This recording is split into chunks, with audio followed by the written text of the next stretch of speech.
nereye gittik bilinmirdi kiçik yaşım. Dert tasarlarıyla birebir qalxanda düşəndə kimsəsiz.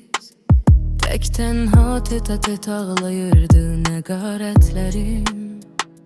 Cavan çağım boğulurdu bir uşaq xoşalıma. Axı mən də mənim keçmişim gələcəyim. Hər düşünüb düşün, bax sən də vərdişin atanda. Zər düşüm atmayanda saxla mən düşüm. Sən haram biləsən halımı, balaca kimsəsiz yanımı. Sus, atasızlar ağlayar. Sus, atasızlar gülmez. Sus, bir baxışın titrəyər. Yox, mən içimdə gizlədərəm.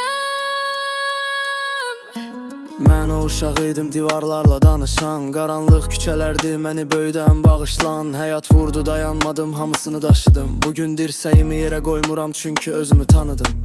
Uşaq vaxtı soruşurdum niyə mən? Cavab yox, içimdə qırılan çox. Amma yenə ayaqda çox. Yolumu özümdən gizlədirdim, özümü tanımadan. Bir gün güc tapdım, dedim ki Kamran dayanma sən. Kimsə yoxdur əl uzadan, mən öz-özümə dayaq. Kəndir üstə gəzirdim, həyat elə idi ayaq-ayaq. İndi hər ağır günə gülürəm, çünki keçmişim sərt idi. O sərtlikdən doğuldu bu ritim, bu dəmir iradə, bu mərtlik. Sus, atasızlar ağlayar.